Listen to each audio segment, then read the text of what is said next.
Bonjour ou bonsoir. Armageddon empêche le déclenchement de la Troisième Guerre mondiale, War Games. Le- J'ai découvert le film War Games lorsque j'étais adolescent dans les années 80. Et c'était un film que je trouvais intéressant à l'époque. Euh, pendant, concernant le fait qu'une guerre nucléaire planétaire qui serait suicidaire pour l'humanité puisse avoir lieu, euh, pendant très très longtemps, ça n'avait aucun sens pour moi. Pourquoi? Parce que les êtres humains qui sont des dirigeants politiques sont facilement à la fois égocentriques et vaniteux. Alors tous les êtres humains vivant sur la planète Terre tombent dans le piège de l'égocentrisme et de la vanité, mais en ce qui concerne les êtres humains qui sont des dirigeants politiques et qui peuvent déclencher une guerre nucléaire planétaire qui serait un suicide pour l'humanité, ils sont suffisamment égocentriques et vaniteux, c'est ce que j'ai pensé jusqu'en 2022, pour que leur propre vie, comme ils accordent plus d'importance à leur propre vie qu'à la vie de l'humanité tout entière, euh, pour moi c'était totalement impensable que des êtres humains qui sont des dirigeants politiques déclenchent une guerre nucléaire totale qui serait un suicide pour l'humanité parce que ça mettrait fin à leur propre vie. Et ça jusqu'au 24 février 2022, lorsque la Russie a envahi l'Ukraine dans le but de rapidement euh, prendre le contrôle de l'Ukraine et donc que l'Ukraine devienne une partie de la Russie. Alors les choses ne se sont pas du tout passées comme ça. Un peu plus d'un an plus tard, on en est toujours au fait que l'armée russe n'a pas vaincu l'armée ukrainienne. Par contre, le fait d'être confronté à, à- à la possibilité, au fait que beaucoup de personnes au sein des médias ont pu expliquer que c'était possiblement une troisième guerre mondiale, qui donc serait un suicide pour l'humanité, j'ai pris le temps d'y réfléchir et de considérer un point que je n'avais jamais considéré jusque-là, c'est qu'en fait, euh, le créateur des êtres humains, Armageddon, il va perdre le contrôle des êtres humains. C'est comme un père qui a une autorité parentale et à qui on enlève son autorité parentale. Donc, dans le royaume des cieux, pour moi, le royaume des cieux, c'est un système solaire d'une vingtaine de planètes avec des centaines de millions, des milliards ou des dizaines de milliards d'êtres vivants intelligents spirituels qui peuvent être appelés extraterrestres. Et pour moi, il y a de la technologie sur toutes ces planètes. Et en fait, c'est parce que, à l'origine, dans ce système solaire d'une vingtaine de planètes qu'est le royaume des cieux, il y a de la technologie, que, arrivé à un moment dans l'histoire de l'humanité, il y a eu aussi de la technologie, telle qu'on la connaît depuis le XXe siècle. Donc, le créateur des êtres humains, comme il perd son autorité à la fois parentale et son statut de créateur des êtres humains, il n'a plus aucun pouvoir sur eux à Armageddon.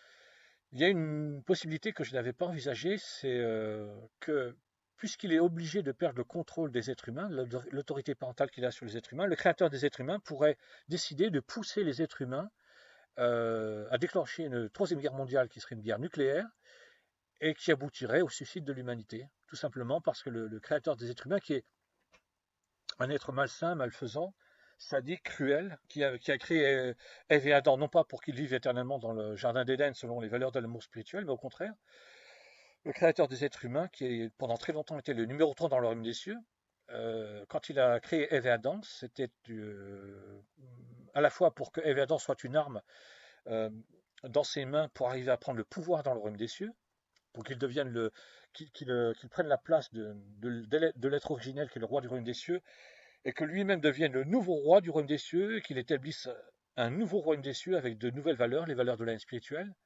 Et donc, et aussi, en même temps, Ève et Adam, il les a créés, le créateur des êtres humains a créé Ève et Adam pour que Ève et Adam soient chassés du jardin d'Éden et vivent selon les valeurs de l'âme spirituelle pendant toute l'éternité.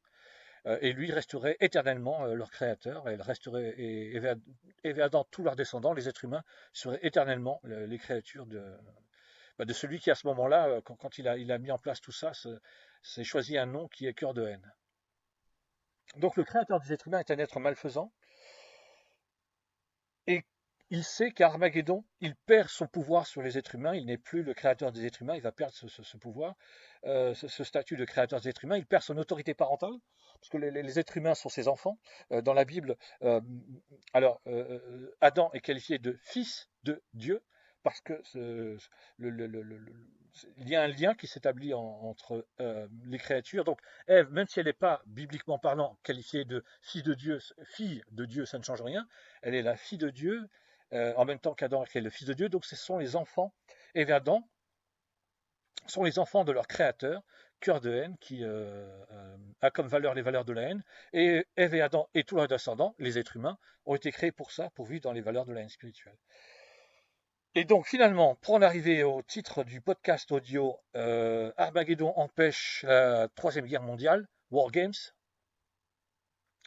Dans le film War Games, on voit, à la spoiler, bien évidemment, à la spoiler, on voit un lycéen, parce que je crois qu'il est encore au lycée, normalement il est encore au lycée, un lycéen qui est passionné d'informatique et qui est aussi en même temps est vraiment doué, peut-être que c'est une sorte de génie de l'informatique, et il fonctionne comme un hacker.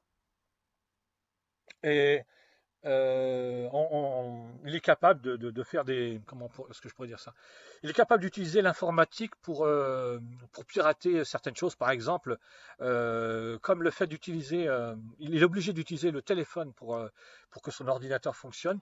Il va pirater le système, comment est-ce que je pourrais dire ça, la société qui lui permet de bénéficier du téléphone, de telle manière qu'il n'ait pas de frais à payer. Donc il va s'arranger grâce à son ordinateur pour ne pas avoir à payer, parce que s'il devait payer tous les frais qui sont liés à son ordinateur, ça lui coûterait beaucoup trop cher. Et donc il est capable de faire tout un tas de choses comme ça. Et à un moment, il joue à un jeu il aime utiliser son ordinateur pour jouer à des jeux. Et puis à un moment, il y a un jeu en particulier qui l'intéresse, un jeu dont le principe c'est une guerre thermonucléaire globale. Et en fait, lui, il décide de commencer à jouer à ce jeu. Alors, si je ne me trompe pas, si je ne dis pas n'importe quoi, il va jouer contre l'ordinateur, puisqu'il n'a pas de, comment dire, il n'a pas de partenaire contre lequel jouer, donc il va jouer contre l'ordinateur, et il va donc combattre, il va choisir un camp, alors probablement les États-Unis d'Amérique, et peut-être que l'ordinateur, lui, va choisir la Russie, je ne sais plus exactement comment ça se passe, mais toujours est-il que dans ce jeu, il y a une guerre une guerre thermonucléaire globale, c'est le titre du jeu d'ailleurs, qui va s'enclencher. Il va arriver un moment où ce jeune, ce lycéen, alors je sais plus, je crois que ce sont des militaires qui viennent chez lui ou qui viennent le voir à un endroit où il se trouve et qui lui disent qu'il faut qu'il lui parle et qu'il n'y a pas le choix, faut qu'il les suive. Je crois que c'est comme ça que ça se passe. Ou alors peut-être qu'il se rend compte que des militaires sont à sa poursuite et il va essayer de leur échapper. C'est peut-être aussi comme ça. En tout cas, toujours est-il que en fait, il n'était pas en train de jouer un jeu. Il a utilisé, sans le savoir, le système du Pentagone qui permet comment est-ce que je peux dire ça, une contre-attaque des États-Unis face à une attaque nucléaire de la Russie. Je crois que c'est ça. Je crois que c'est ça.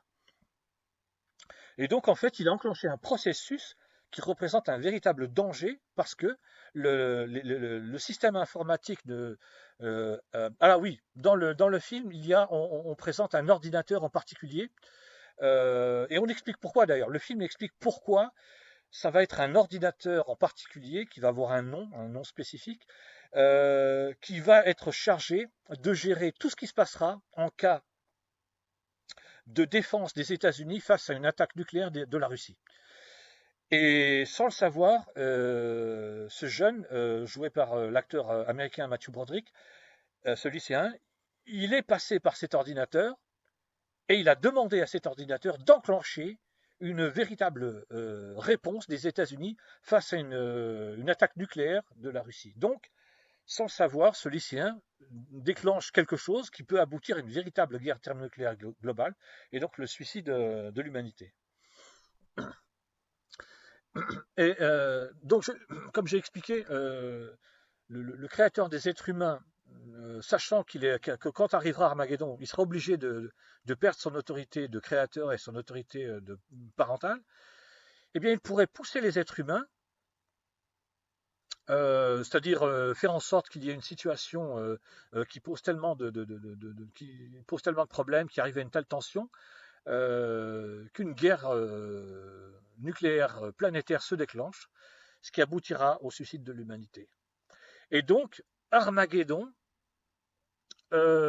interviendrait avant que se déclenche la Troisième Guerre mondiale qui pousserait l'humanité à se suicider.